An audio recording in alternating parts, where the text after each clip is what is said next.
Hello, guys. Welcome back to Great Fire Podcast. I'm your host, Trey Bate, a.k.a. Trey Bate Knows Boxing. And I am Willie Mack. All right, guys. Today, we're going to get straight to it. We have an extremely special guest, Mr. Fuego, El Fuegonomics, Josh Polit. What's up, guys? What's up? Pleasure to be here. Stoked. Definitely. Pleasure to have you. So, what we're going to get into directly or immediately is... Let's talk a little bit about Josh. So how did we meet, Josh? How did we meet, Trey? Yeah, we met at... Was it Bumble? Boxing Burn. Oh, Boxing Burn, not Bumble. Yeah, Tinder? No? Boxing Burn. Never heard that place before. Yeah, so of course you guys don't know, but or if you guys, the ones who are watching who know us, he's a trainer at Boxing Burn, an elite trainer, if not the head trainer at Boxing Burn. And as a matter of fact, he actually created this, the 4-station system. So you guys actually got to definitely come by, check out Boxing Burn, take a class. I think the first 2 or 3 are free. And take classes with this guy because he will change your life. And you'll be in it. Oh, you'll yeah, be for in the sure. For sure. Yeah, for the most part, like we do the classes together. So, you get a double dose, a little bit of Cuban chocolate, I mean Cuban vanilla or, caramel, whatever you want to call it. We don't see colors in Cuba. Yeah, of course. Something that Starbucks watch. Yep. So, Josh, you're from Miami, correct? From Miami, born and raised. Born and raised. So what was life like in Miami growing up? Miami's a good place, man. It's a great place. It's a good place, yeah. Great place. It's actually pretty small. People think it's like big, but everybody kind of knows everybody more or less. Or if you don't know the person, you know somebody that they know. So it's pretty small. I kind of went to every single school. So I kind of went to, like I said, small. So I've gone to every school in the area, and I kind of met everybody on both sides of Miami. Were you a bad kid? I was horrible. I was terrible. Good heart. I could tell. Yeah, Good exactly. heart. Good heart, but kind of like... A little bit of a rebel. Just like wanted to figure things out, Oh, my God. Yeah, curious. I failed 7th grade. Life. Yeah. Failed 7th grade.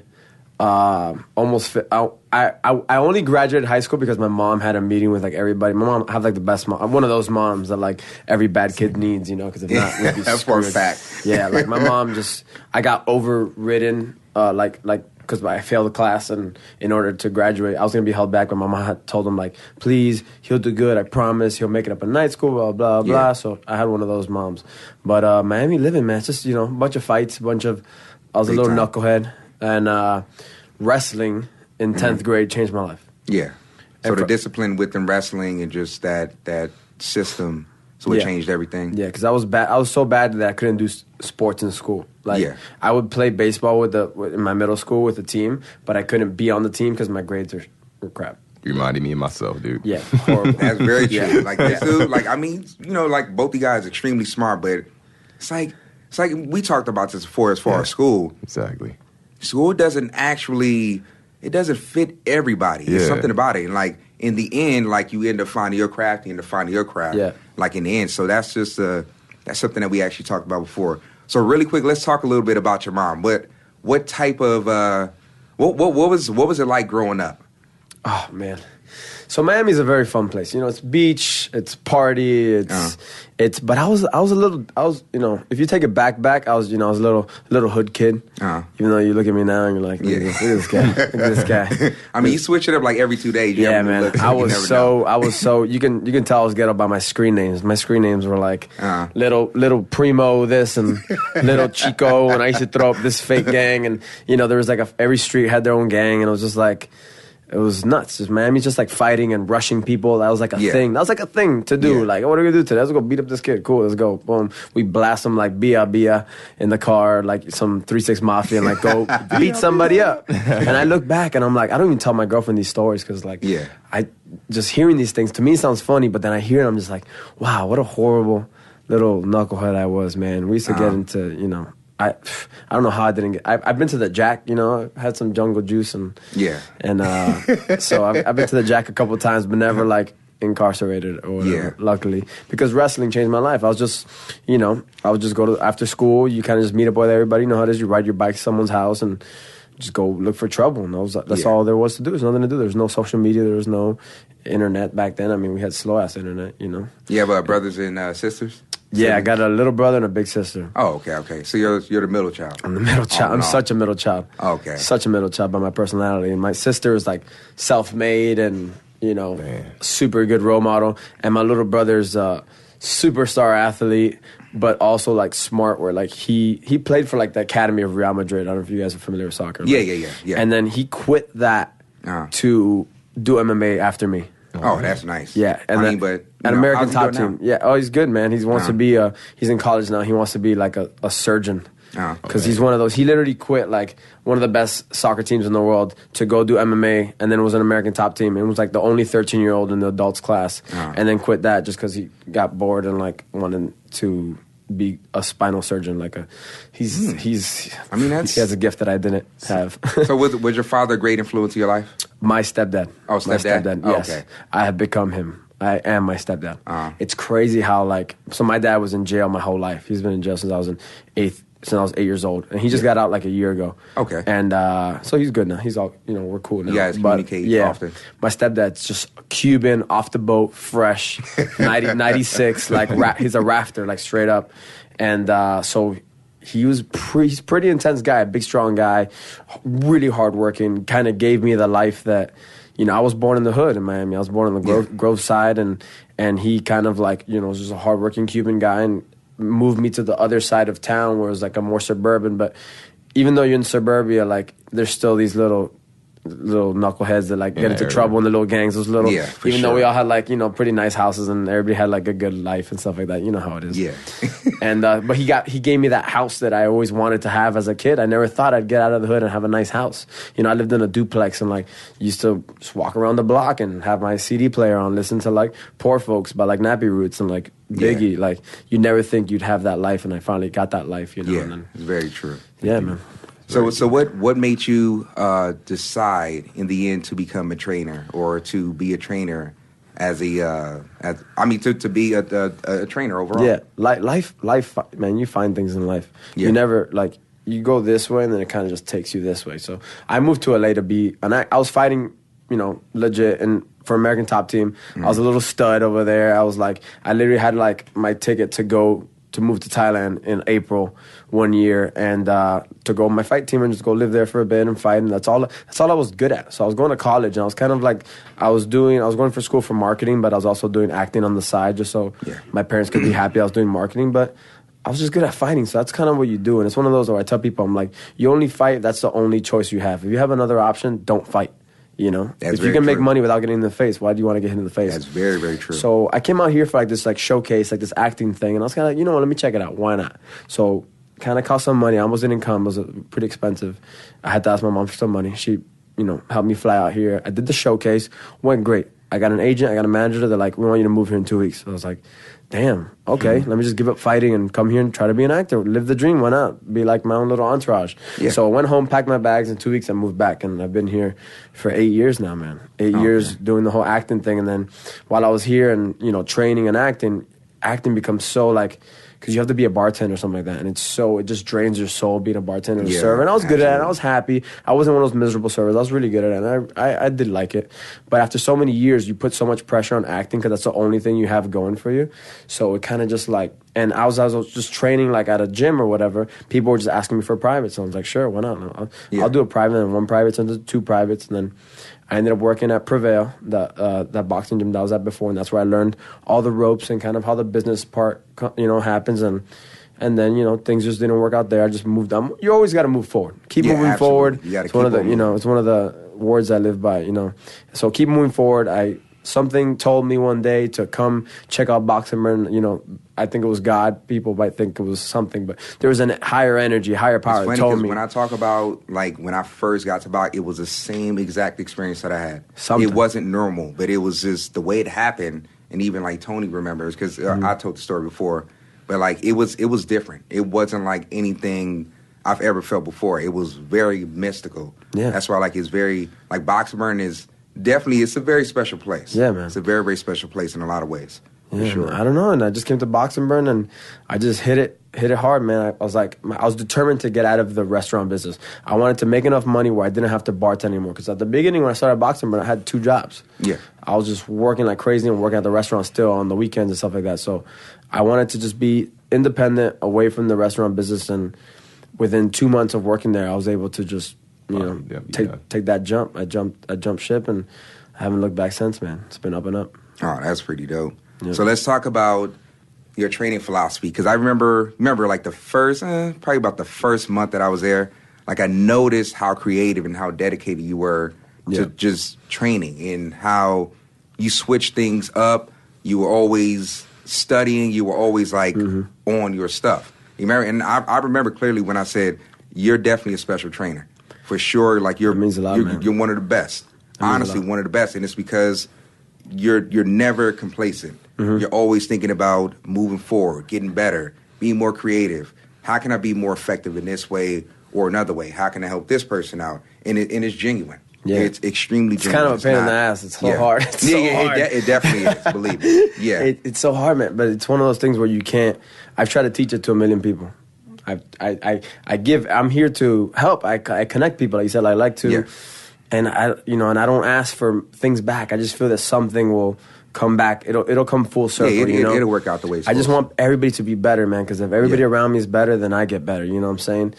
You can't be an eagle if you're surrounded by pigeons. You know. Very true. So I'm always just trying to help people out, and I don't know, man. It's something about I'm just never settled, man. I always want more and more and more, and it drives me crazy, but it results in success. So I guess that's a good thing to have, you know.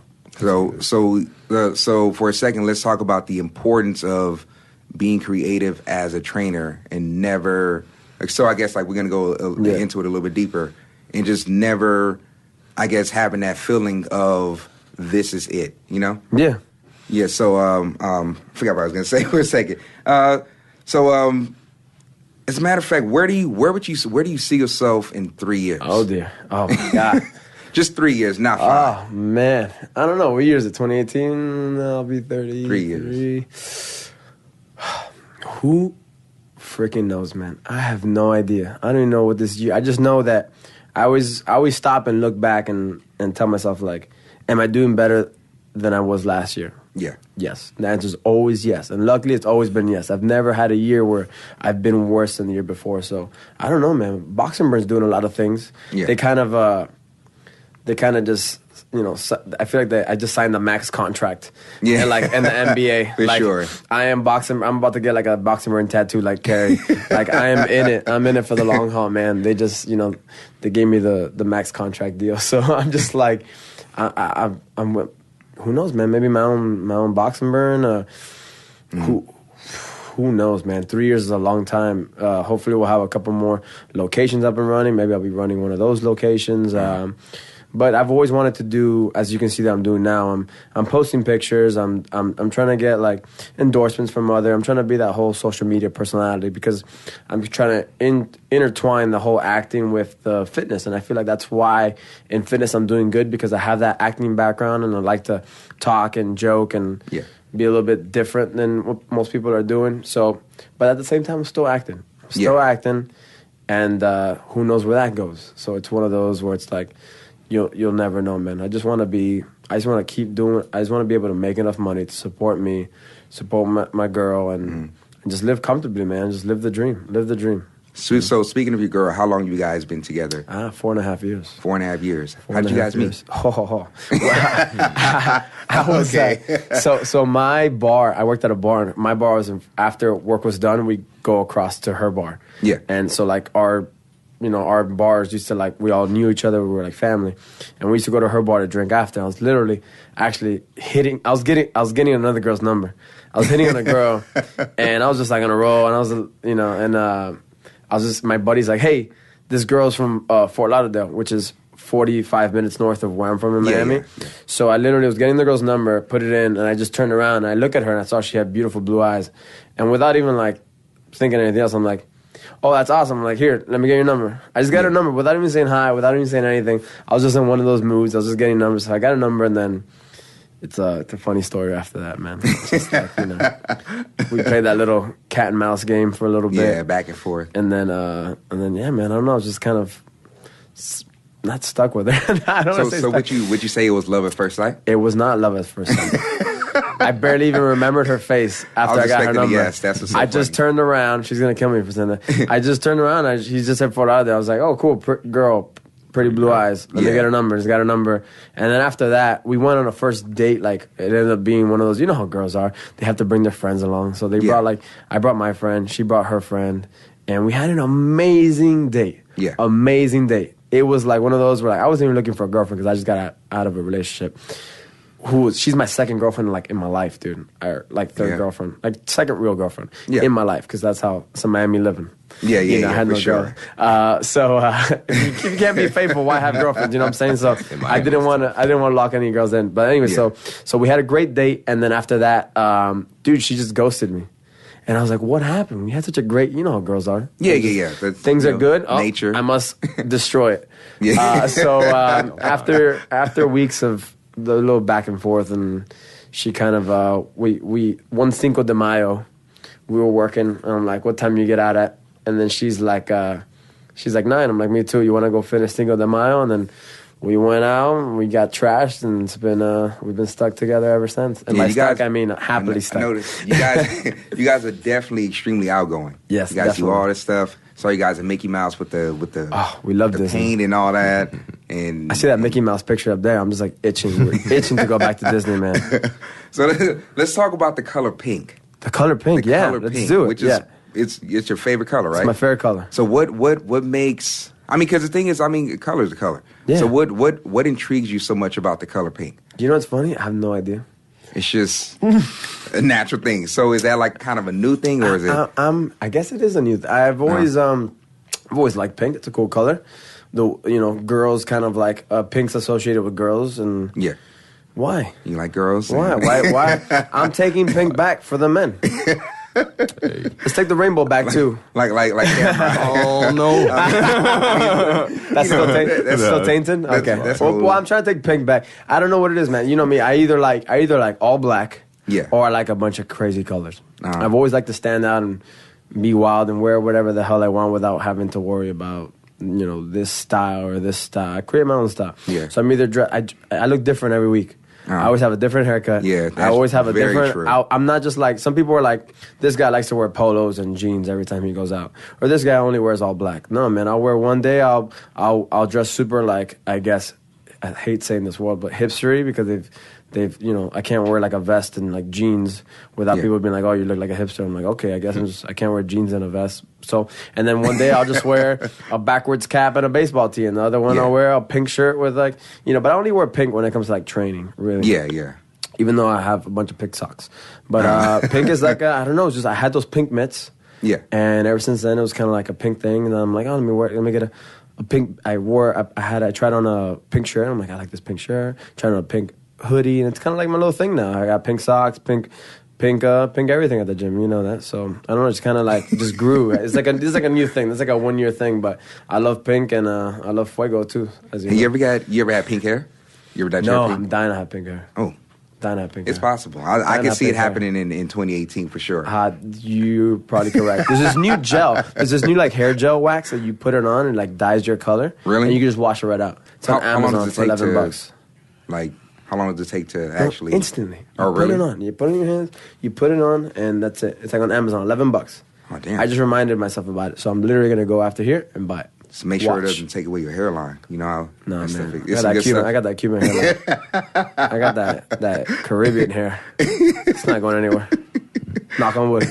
All right, so you're a big what's the right word? I don't want to say fan. A supporter of MMA and a former MMA fighter. Yes. Where would you say MMA is? The current state of MMA is right now. Is it looking good? It's looking good, but it's not going to be better than 2017. 2017 was the year. It really for was. MMA. Yeah. It's the Conor McGregor era. Yeah. Man, he's a guy that it's funny because even though I've rooted against him a couple of times. Because at the end of the day, the reason me and you get along with fighting and stuff like that is because we're realists at the end of the day. So even though I like this person, still, if I think he's gonna lose, he's gonna lose. Like when he fought Nate Diaz, I thought Nate Diaz won both those fights. To be honest, obviously the first one he won it. The second one I thought he wanted to. Yeah. Everybody that was at the bar, anybody who watched that at a big, like at a big group of people, can see that Nate Diaz won that fight. But whatever, they had to. Conor McGregor couldn't lose again. Because the money, the money. The value, it's all about money. And as much as I've been scouting Conor McGregor for years, I got my buddies in Miami that know that I've been talking about Conor McGregor forever. And he even came into my restaurant one time. I fought with the Chow in Beverly Hills, and he came in one time before he even fought Aldo. It was before he fought Aldo. Mm-hmm. He came in, and I already took my tie off, and I was already clocked out. And I saw him sitting down, and I go, wait a second. And I go up to him, my buddy's greeting the table. I push my buddy aside, and my tie was like off. And I go, this guy right here is going to be the next champion of the UFC. This guy is a megastar. I go, man, big fan. I've been supporting you for years. I know that you've fought this guy and this guy. And he's like, wow. Like, I'm like, I know, because people forget, people don't, MMA just got kind of, to me, blew up last year. Mm-hmm. And we have all these bandwagon fans hopping in, which is fine because you get bandwagons with everything. But all these Conor McGregor fans that, like, when I rooted against him in the Nate Diaz, you're not a real fan. And I'm like, listen, Playboy. I've known about this guy since he fought Max Holloway. Like, you guys don't even know he fought Max Holloway. Yeah, that's true. You guys they still, know he's now, the champ. but They still don't know who Max Holloway is. And I'm like, y'all don't even know that Max Holloway took this dude to decision. Yeah. And you guys forget that Chad Mendes almost beat this guy on a 2 weeks notice. He literally did. Almost. But why didn't they give him the rematch? I mean, it's the value thing. It's a value thing. They had to keep him up and up and up. So even though I'm a big Conor McGregor fan, I feel like they gave him the fights that were better tailored to him. Yeah. They didn't give him any wrestlers. Had they given Frankie Edgar, somebody who could take him down. Had they give Chad Mendes, who's like not even top 10 right now, a full camp, could have beat him. So, if he fights Khabib or if he fights Ferguson, I think he just chill on all those millions that he's made. Yeah, I don't think he should fight, man. He don't want to fight those two guys. Those guys will take him down stat. What do you think is his next step? His next step? Hang out. You know what I would do? I wish I was his manager. You know what I would do? Ready for this? This is millions right here. Ready for this? Another boxing fight, right? Yeah. Nate Diaz and him in a boxing match. Very possible. Money. Did you see the tweet? Was it a tweet or... It was an Instagram post that Nate Diaz put up, and he's quite frustrated. He feels like the UFC is playing around with them. For sure. They're stalling him. Of course, they have future plans, but he's not active. He wants to be active, and they have nothing to offer him at the moment. Yeah. I think he's fighting Alvarez. Is he fighting Alvarez or no? Is that just like a thing? Nah, I mean, it's not said because he put that post up. It was literally like a day or two ago. Yeah. And he's quite upset. So he said, I'll see you guys in 2019 or something like that. Oh, my God. So I'm like, man. I mean, he's aging, and that's not a good thing for him at all. He's aging. He just beat Conor McGregor, who's the biggest superstar. Who's the biggest superstar. That's the thing, though. Like, he's a superstar. That's what he is. He's a superstar. Yeah. But there was way better, he's not a GSP. He's not a GSP. He could have beat anybody at any given moment, Like, GSP used to stand up and trade with, and I hated GSP. Because I'm a, OG MMA fan. So when I was a kid back in Miami fighting, because I'm 30, so when I talk about MMA, I feel like an old person, but people don't understand that I was doing this thing since 05. So nobody knew what MMA even was back then. Yeah. And, I went to the Pat Miletich camp. I don't know if you guys know what that is. Yeah, of course. That was like the only camp back in the day, man. I was like an 18-year-old kid. Yeah. Pat Miletich camp, and... in the Matt Hughes days. So Matt Hughes and BJ Penn was my idol. So they used to call me the prodigy, just like after BJ, because BJ is my favorite. Yeah. And I used to do my stand-up game like Matt Hughes, and then since I was a top team, both Thiago Silva, Thiago Alves helped my stand-up game. So I'm an OG American top team to the death, type of guy. And a little old school, man. So I hated GSP back in those days because I love Matt Hughes and BJ so much, but GSP is what he's done in the sport, So I don't think Conor McGregor is a GSP, but he is a superstar, man, for sure. So what do you think about the Ferguson and Khabib fight that's going to be coming up? Who do you see winning that fight? I have no freaking idea. That's going to be very I'm going to do the Kermit the Frog and just sip some tea. Because sip some tea and sit back. That's going to be that's going to be very, very challenging for both guys. But I mean, Ferguson is one of those guys that he gets better as the rounds. Yep. As you go along let's say from like round 2, that's when he starts to like really, really warm up. Because I've noticed like watching him, first round and a half, if not 2 rounds, he's kind of just trying to fill himself out. He's not punching. Sometimes he doesn't punch as much as he could, like his last fight. But I mean, he takes over towards the end. Yeah. Those Khabib, fourth and fifth round. But against Khabib, who's a guy who just like mauls you He's at the beginning, doesn't give you a second to breathe. Yeah. I think that's the problem. And this is coming from somebody who I thought Khabib was going to lose. Like, I thought his last fight, I was like, I think Barbosa can knock him out. Yeah. And his fight before that against Michael Johnson, I'm like, Khabib takes too many shots. Or he can't take Michael Johnson. He's a good wrestler. Yeah. This guy has to me the best wrestling. They had a great game plan for his last fight. Dude, it was really, really good. It was really, really his good. wrestling is unreal. What he did to Michael Johnson, where he crucifixed him. Who does that against a high level wrestler like him in the UFC? Crucifix him like nothing.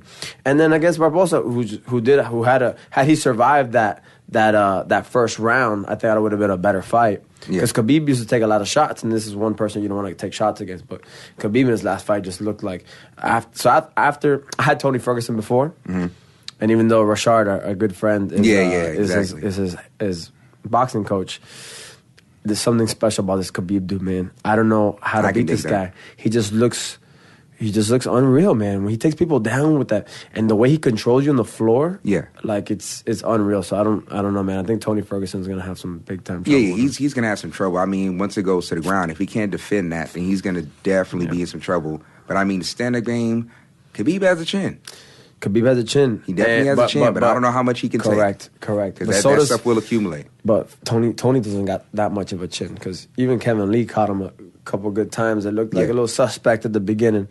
And against Khabib, you can't take those shots. But Khabib, you know how he is. He just mauls you. He's not really like a heavy knockout artist or nothing like that. But But at the end of the day, as stupid as it sounds, I go for the USA. So I always go for the American when it's like that, because I prefer an American having the the belt. Unless it's the Cuban, because Yoel Romero's fighting Mr. Rockhold, and that's going to be the first Cuban champion, man, of the UFC, and I'm stoked for that. So who's next up? Who would you say, like, as far as like the future, or somebody who's coming up? Maybe somebody that you might have known from the past, or actually currently know. Who's next up in the UFC? Man, honestly, I don't know if there's any kids that are really like shining out there. There's that Sugar, what's his name? That little Sugar. I don't know, this kid that like smokes a lot of weed, and like Sugar MMA is his Instagram tag, and he's been knocking people out, and he's one of those where I'm like, I don't think he'll beat this guy, and then he wins. I don't think he'll beat this guy, and he wins. And he's one of the Ultimate Fighter guys. Yeah, Dana White like loves this kid, and he smokes a bunch of weed, and Snoop Dogg loves him, and he's just knocking people out. He's a tall, long kid, good hands. He says he's going to be a bigger star than Conor McGregor, which I don't think, because it's personality factor. It's a lot of things that goes with McGregor. And I haven't seen him on the ground. Yeah, and Conor McGregor, as horrible as jiu-jitsu was, his takedown defense, I mean, but this guy, the Sugar kid's knocking people out, but he doesn't have that dynamite left hand that Conor had. There's nobody can get through that. Look at Eddie Alvarez, high level. So when he fought Eddie Alvarez, I'm like, okay, Eddie Alvarez is going to be smart. Take him down. High level wrestler. Why not take him down? He gets to you. He breaks you down mentally, Conor McGregor, and you just forget everything. He like scares people. Jose Aldo. For sure. Yeah. Jose Aldo, who's my favorite, like I thought the best striker in MMA history. Big time. Because he's just beautiful. After every combo he throws a kick. And he was just amazing, besides John Jones, of course, sadly. John Jones is... I don't want to talk about him. He's amazing, but I mean, we'll see what happens. But, so, I don't know. I don't see anybody too special right now, but I just want Yoel Romero to just beat Rockhold and be the champ, man. That's the only person I'm, like, kind of rooting for right now. George Masvidal, my other homie, who from Miami. Hometown. He's like the hometown hero from Miami. Yeah, I've been hearing a lot about him, too. Man, he was... I remember back in the day when I was... So, people don't know, during those... Kimbo Slice days, rest in peace to Kimbo Slice, nicest guy in the world. Yeah, big teddy bear, sweetheart. He's from Miami, right? Yeah. And I remember when I was like a blue belt, I used to like tap out Kimbo and stuff like that back in FFA back in Miami. It's one of the teams he used to fight at. But when he used to do all those pancration style backyard fights, but what people don't know is that there used to be backyard jiu-jitsu fights where I'd be there. Remember, Bruce Leroy. My buddy Javi from back home, Bruce Leroy's in the UFC. Mike Rios, another guy from the UFC. He wasn't there, but, a lot of the Miami guys. So while they had all those backyard fights, there was also backyard jiu-jitsu. And then there was only, Miami's small, like I was telling you guys. There's only this one venue. It used to be, on top of an ice arena. It was like a ring. It was a KO boxing where I first started boxing at. And that's where I got into MMA. And that every 2 weekends there used to be fights there. So it's like when I see amateur fights now, and I see somebody's like, oh, an amateur fight today, and then there's another amateur fight in a couple months. In a couple months, I'm like, couple months. I'm like, I used to fight every other weekend. Yeah. Amateur fights every other weekend. MMA, kickboxing, MMA, kickboxing, MMA. Like just back and forth every other weekend. Same venue, and I was always on the same cards with George Masvidal because he was the big draw in Miami. So he was always like the headliner, you know. Yeah. But now I see him in the UFC, and you know, the problem with him is he's a great fighter. I just think he's too heavy. He went up weight eating cheeseburgers to fight like Wonder Boy. He can't be eating cheeseburgers to fight Wonder Boy. I think if he cuts down, he could be a big threat at the weight class. What weight is he at now? He's like 170. He fights at 170. If he would drop down to 155, he'd be shredded, man. He'd be shredded. He'd be doing good. I don't know if he'd be the champ, but he'd be at least doing better. But right now, Romero, that's the only guy I tell people to look out for because that guy's a monster, and he's old as shit. He has a lot of experience. And he's crushing people. So, would you say? Let me ask you a quick question about marijuana, which I'm going to be asking a lot of guests about. Oh my God, especially people who are trainers or former fighters. I'm stoked about this. Does it have a place? Does it have a place in combat sports? Yes. You think so? Yeah. I think so too. Yeah. Some people, I mean, it's up to you. You know what I'm saying? It's all about the abuse. Yeah. Just like with anything else. I think it should be, it'll help. I think it should be legal in the NFL. Big time. Number one sport should be legal in. Legal in is the NFL. All those people have so many brain trauma and all these problems that a lot of football players have come out and said, like, smoking weed has like saved my life. Yeah. It does, man. If it helps, whatever helps, whether it's the oil, whatever it is that helps you, do it. Yeah. Especially in MMA. If, for me, for example, I play soccer on the weekends as like my hobby. I haven't played in a couple of years, but it was my hobby on the weekends. All those kids I used to play with used to all smoke weed right before and then play soccer. Me, who I'm an avid smoker, which people don't know, but now you know, because I keep it off my gram. But yeah, of course. I'm gonna weed it in there because it's legal now, and I don't think it affects you. So when playing soccer, people would always go smoke and play great. I would smoke and I'd be terrible. So my choice is to not smoke before I play, but after I play, I'll go smoke at home. You know, so when I train, some people can smoke and work and function. My girlfriend's a good functioner when she smokes. She smokes and she does stuff. Yeah. She gets up and does things. To go, yeah. I can't. When I smoke, I don't want to speak to people. I just want to watch TV. I want to chill. If I want to smoke, I just want to chill. I don't want nobody to judge me, so I can't smoke and go to work. So you'll never catch me high at work. No, of course. I mean, because with that, that's a whole different. That's a whole different. Yeah. I can't do it. I can't do it. I've tried. I can't even do it in soccer. So I'm not gonna do it at work. Yeah. That's my thing. I don't think there's nothing wrong with that. There's people that do smoke and do go to work and they're fine. You're perfect. And work better at work. And I don't mind training when I'm high. If I'm just like chilling and just working out and stuff like that, I'll smoke. I'll smoke. Yeah, believe it or not, like it kind of, I don't know. It's something that it does. Like when you're working out on your own, it's very effective in one way or another for sure. Yeah.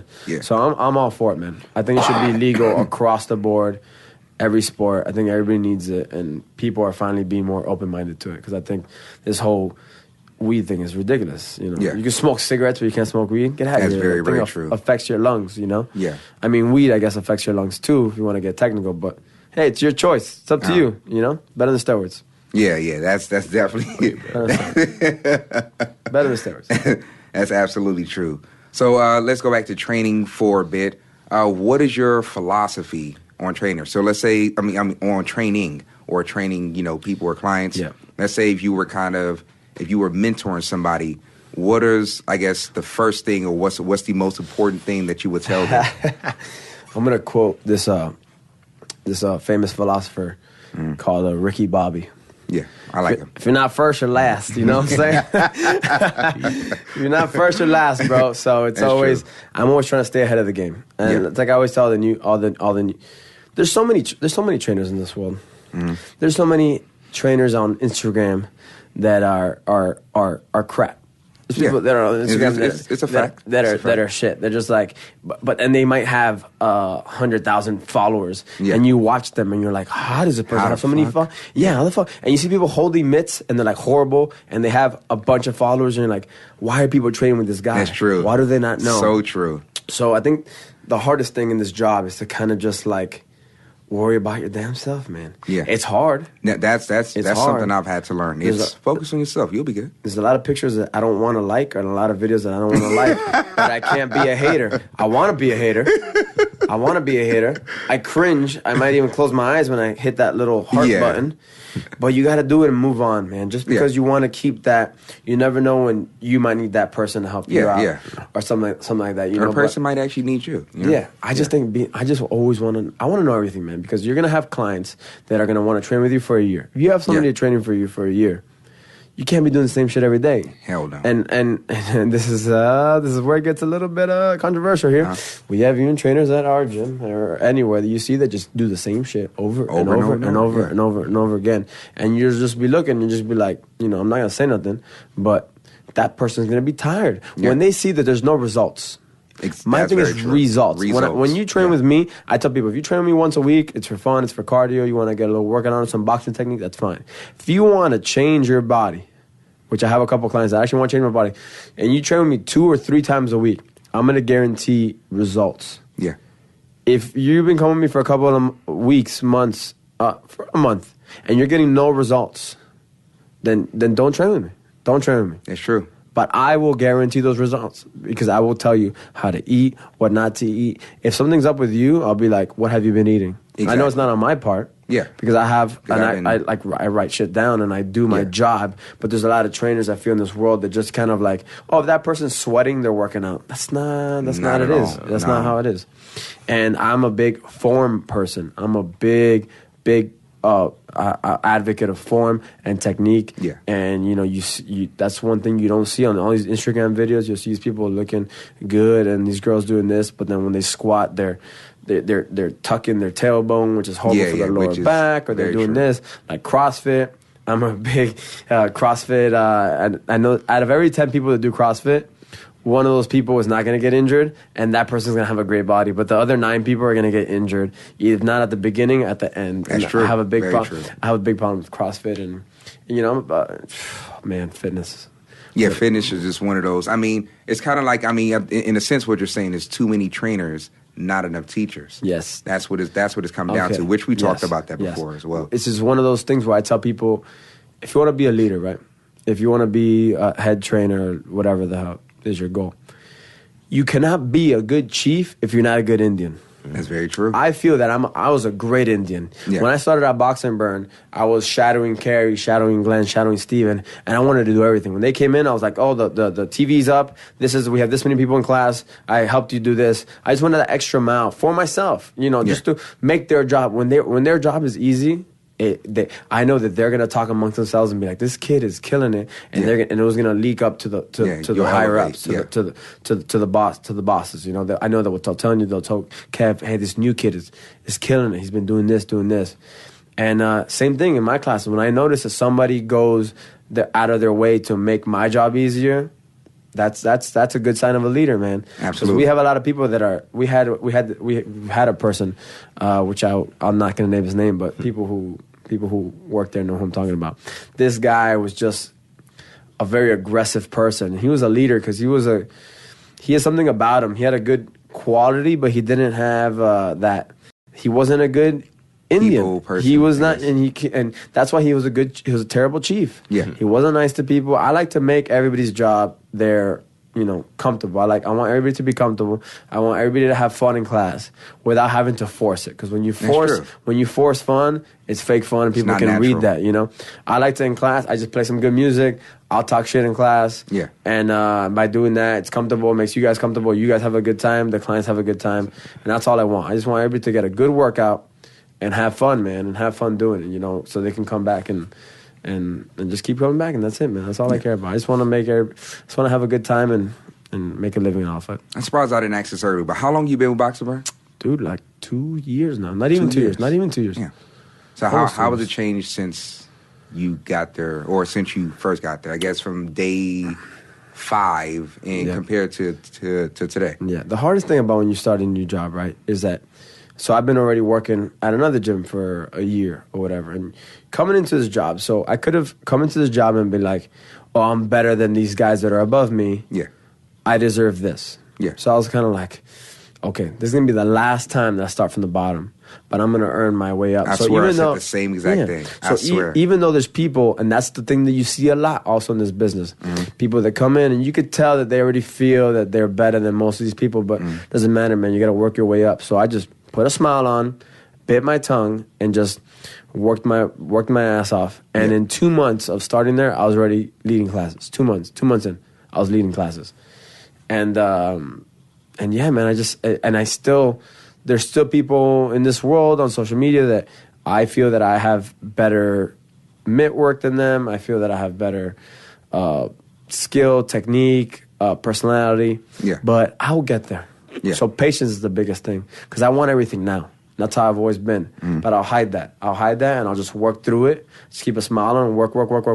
And now it's been 2 years, and now I'm at the level of my bosses before me. I'm like with Glenn and Carrie and Steve. We're all on the same level now, which is where I felt like at the beginning I'm like I used to fight against the best in the world, and I know this, and my mitt work was on point. Yeah, stay humble. Absolutely. Even though everybody has their cocky moments. And people, really and you can see it on my Instagram. People always, people are out to get me on the gram. Absolutely. Trey, you see it, and Trey always defends me. That's the next thing I was going to mention. How do you deal with the haters? Because you have so many. Man. And so you defend, well, for real. You back me up, dude. I always tell you, you always back me up. People hate on, people talk shit too, and I always, I'll back you up. With that top 5 shit, I back you up.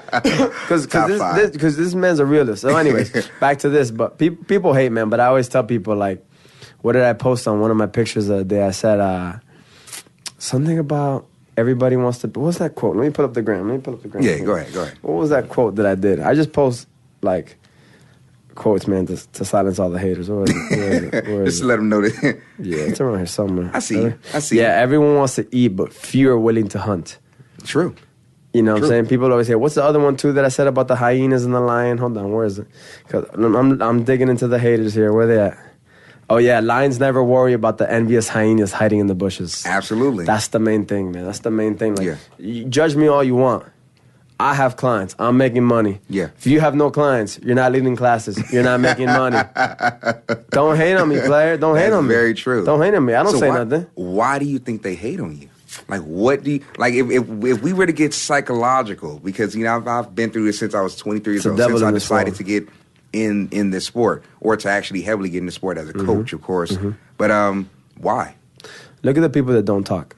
Man, like, what is it? Real dudes move in silence. Do you ever see Glenn, who I think is very top mitt man in there, talking about how good his mitt game is, or how good of a trainer he is, or this and that, or no.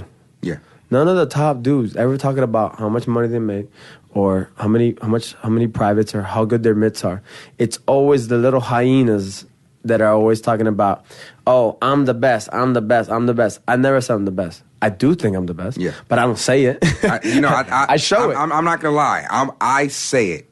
I say it because, in a sense, this is not the only reason why I say it, but one of the reasons why I say it is because it upsets people, and it helps me dissect the real ones from the fake ones. It's quite easy. The ones who don't get offended, like you, Cedric, or whatnot. I mean, you guys, Cedric says it all the time. Number one, he just said it today. Yeah. He was, and then he said number two. And then he said number two. Yeah, anyways. It's one of those things. Like, so let me ask you this question: do you think it's wrong for somebody to say that they are the best because they truly believe that they are?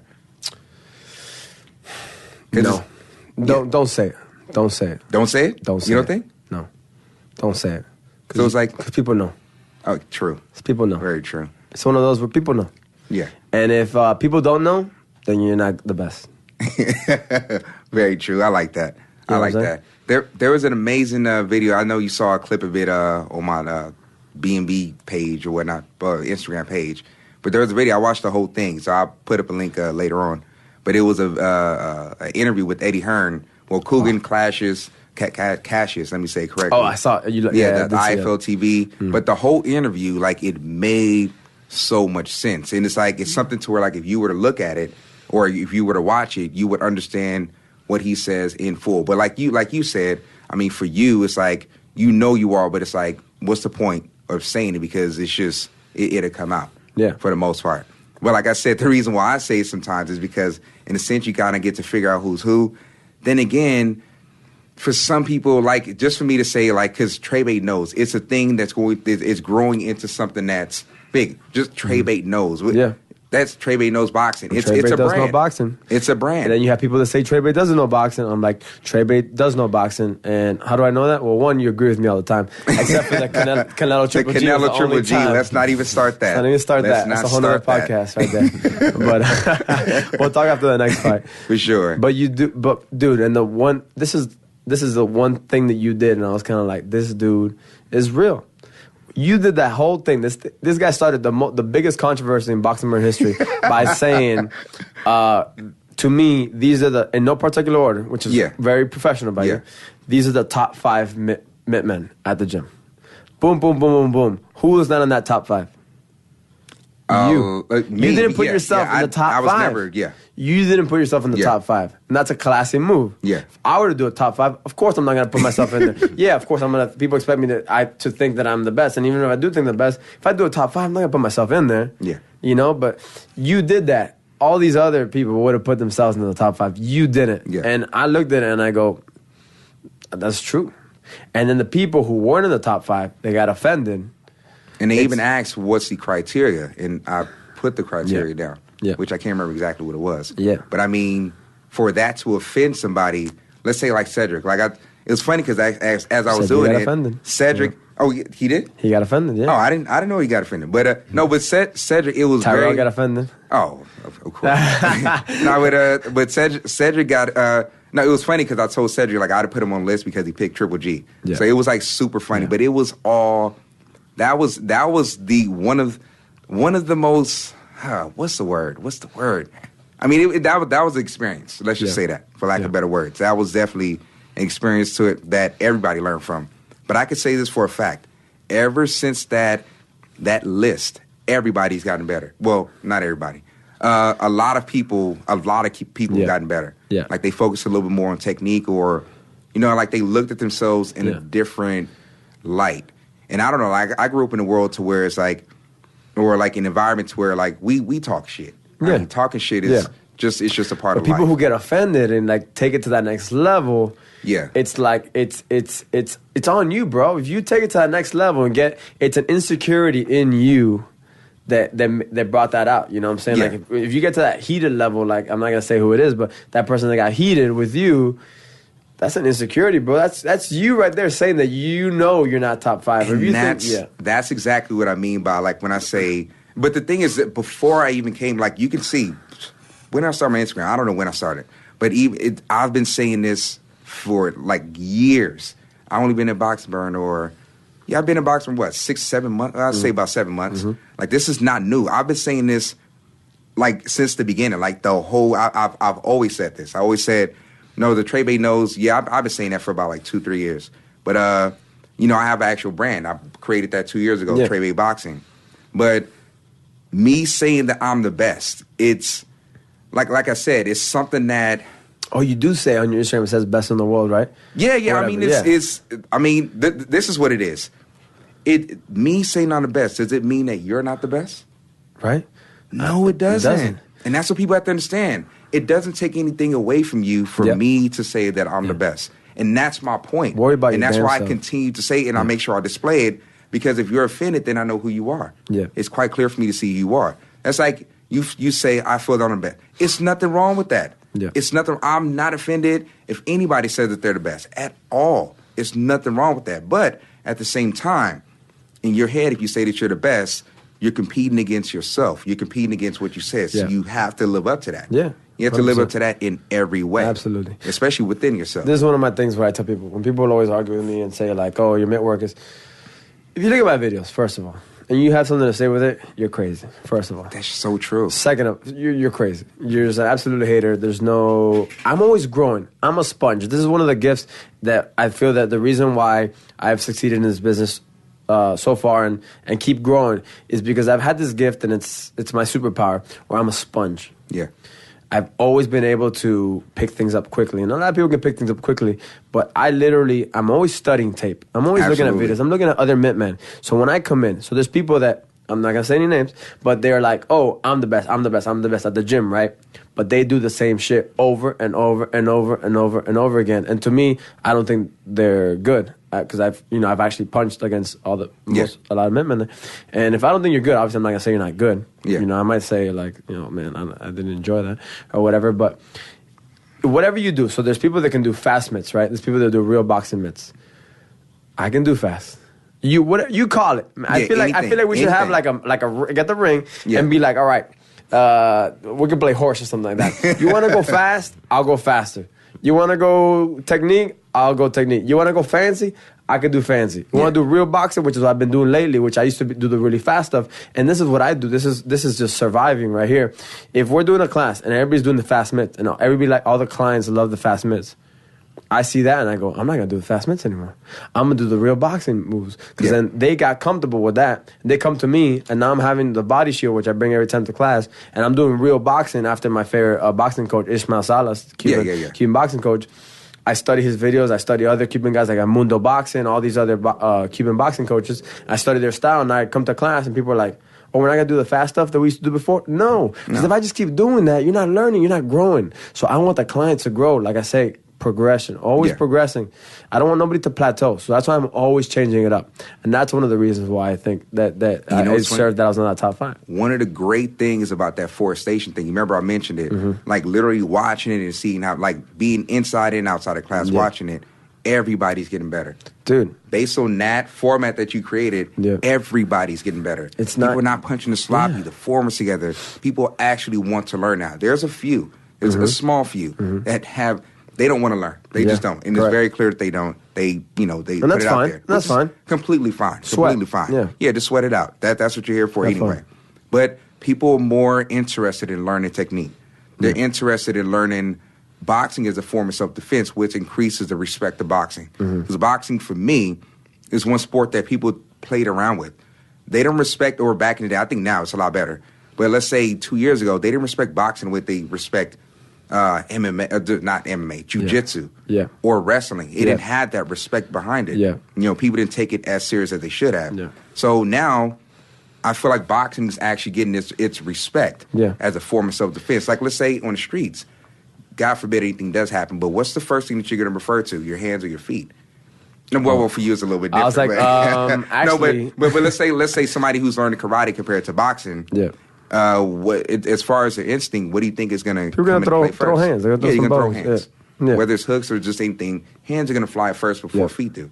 That's just for just a regular person, not somebody who's as experienced as you, or a trained professional practitioner. So I mean, that's been one of the things. Like for me, like I wanted to bring respect and take away that fear factor away from boxing, because there's a lot of benefits within boxing that, of course, that people they didn't know. They see Freddie Roach, they see Muhammad Ali, they see the damage of what happens to some of the fighters, but they don't realize how that happened. Like we mentioned it with when we recorded with David, how a lot of that stuff happened within the gym. It was the bad practices, mainly nutritional stuff that happened back in the day, cutting weight, stuff like that. Just a lot of weird stuff that was happening. It just didn't make sense. But now, because of MMA, and I will say that that's a freaking fact, because of MMA, boxing has gained a lot more knowledge as far as the nutrition. 2017 was also a great year for boxing, man.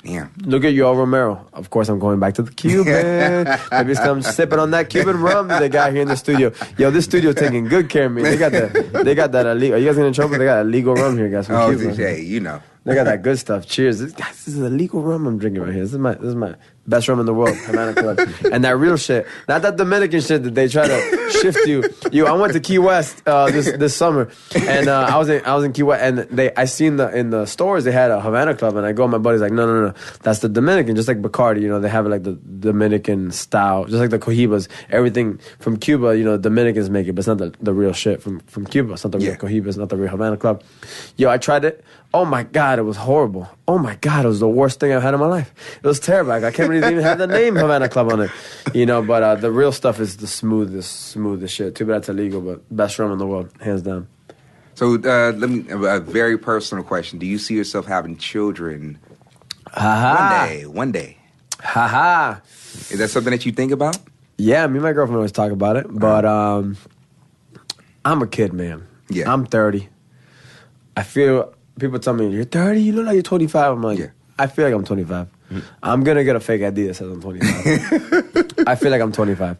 So, hey, that's what I feel. That's what I look like. I'm 25, man. Who says that I'm 30? That whole stupid thing of age is nothing but a number is damn We're going true. back into what we talked about on episode 30 is a new 25 or the new 20. Of course. No, dude, look at Clooney. Look at Brad Pitt. Look at Tom Hardy. Tom Hardy's in his 40s, dude. Dude's killing it. You know what I'm saying? Yeah. Like, especially, come on. I'm Latino. Y'all black. We are like wine, baby. We get better with age. We just bask in those caskets. Especially when you taking good care of yourself. Yeah, we get smoother, baby. We ain't going nowhere. Yeah, no. We look better with age, bro. We're like wine. We only get better. That's very, very true. But, so... You know, of course I want a kid. You think I don't want a little Josh running around, and you know, I want a little protege, and a girl. You know, and it's one of those where it's like, you know, boys always want guys, but when you think about it, when they're 4, boys get all ugly and get all booger, little dry boogers in their nose, and girls are cute. So it's, you know, guys always want boys, but then once they get a girl, it's daddy's princess. So you know, I thought about that. I would definitely want a daughter down the line. Yeah, I want a little daddy's princess for sure, but I want them to be my parents. Almost everybody's parents had kids when they were way too young, and I feel that that's incorrect. Like, it's being selfish. So, like, my sister told me, she's like, when there's gonna be a time where you're gonna not want to be selfish anymore, and that's when you can have kids. True. Right now, I'm being very selfish. I'm very selfish. I'm worried about myself, and when I have kids, I want them to come into this world, and I don't want to struggle. I want them to be comfortable. So when I'm comfortable, and when I'm done doing everything that I want to do, because this is my life at the end of the day. Absolutely. You know, I don't feel like I was born and put on this earth just to have kids and then make my life about them. Like, that sounds terrible, but that's very true. It's true. But there's going to come to a time where I'm, you know what, I want to have some kids. I want to not be unselfish and make it about them. But right now, I'm not done being Josh. It's about the empire. I'm not done living. I'm not done. I'm just starting. I'm just starting building this empire. Yeah. And like I said, I don't mind being an old dad. I'm going to be young. This whole age thing. People used to die when they were 20. People used to die when they were 30. People used to die when they were 50. Now people are living to the hundreds. Who knows that we're going to be that generation that's like 150. And now they're talking about putting brains. There's this thing that you can put on your heart, an electric thing that can keep your heart beating forever. Yo, who knows what technology we're going to have, you know. Absolutely. So I'm in no rush, man. I mean, obviously, luckily my girlfriend's younger than me. She's 27. Yeah. So she has quite a bit of way to go. Whenever she has, I don't know, pap smear, I don't know what they do, where they're like, you know, your eggs are running low or whatever. You know, when that happens, if it's crunch time, then yeah. If I'm forced to have a kid just because I want to have a kid with my girl, then yeah. But that's way down the line. And so not anytime soon. So what's next for Josh Polit? Up Fuegooo. Oh, man. YouTube. I'm starting. Tell me about that. I'm trying to get some YouTube things done. I'm trying to get my own YouTube channel. Yeah. Trying to do that. Trying to get my name out there more. I'm doing all these collabs with different brands. You know, Box and Burn will soon be hopefully partnering up with Nike. Okay. That's a nice little that's behind the scenes scoop. Yeah. We got that. We're partnering up with 2XU. I'm finally bringing out those cool shirts. We're gonna have some good streetwear Box and Burn shirts. But I'm trying to focus on, I'm always, like I said, unselfish and just always trying to help Box and Burn. But now I'm kind of also on the side trying to help myself out, and that's why I want to have that YouTube channel, get my own name out there. Get some sponsors. And at the same time, keep doing my acting thing. So hopefully, you know, I can do both, man. I can shoot a show, shoot a little movie, come back and help the fam out. But so there's a million things. This is a good year. 2018, I've been waiting for this year. Oh, it's definitely been a great year. It's gonna be good. 2017 was a dope year for me. I don't know. Was it good for you? It was a dope year. It was a great year. What about you? Man. 2017. Year, right? 2017 was so nice. Like, it was a crazy world. Yeah. There was shit in the world going on that was horrible. Yeah, of course. There's a lot of bad things in the world, but like on a personal level, it was a great year. It was amazing. And 2018 has been nothing but, it's been awesome. It's been starting good. Fingers crossed. It's been good. There's been, Trump's been behaving. The world's been behaving. Work's good. Life's good. Let's just keep it going 2018. Let's get ready for any challenge that might come. Let's keep it going, man. Absolutely. So, guys, this has been another episode of Great Fire Podcast with your host, Trey Bate, a.k.a. Trey Bate Knows Boxing. And and co-host Willie Mack. And our very, very, very special guest, Josh El Fuegonomics. Great Fuego podcast. Great Fuego for podcast. Today. Yo, stoked, man. Y'all gotta have me back, and then we'll play a drinking game next time. We already know that's coming for a fact. No business, just fun. That's coming. Just fun I next can't time. get a drink. I'm sorry, guys. Yeah, we just gonna talk and then Next time. probably have to cut up some clips or something. But it's gonna get real crazy. But guys, it's been a complete pleasure. We will see you guys next time. Thanks for having me, guys. Cheers. All right.